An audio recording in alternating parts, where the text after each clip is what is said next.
ওই তরমুজা, তোর কত বড় সাহস! তুই আমার ভালোবাসার মানুষের উপরে পয়রা চুপ করে শুয়ে রইছস। আরে ওই তো তুই যা, তোর কত বড় সাহস!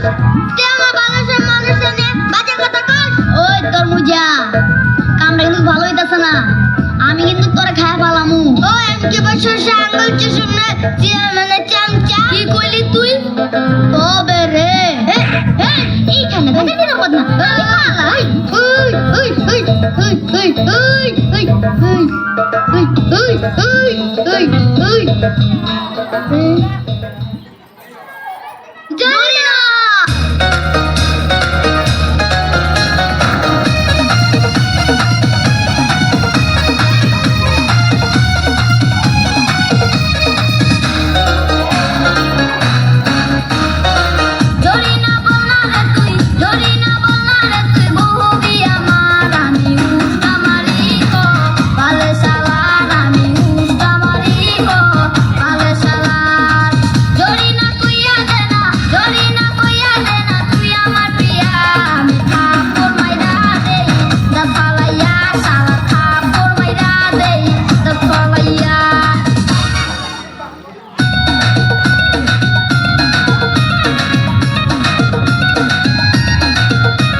তুমি যেও না গো তোর মুজারের হাতে ধরিয়া।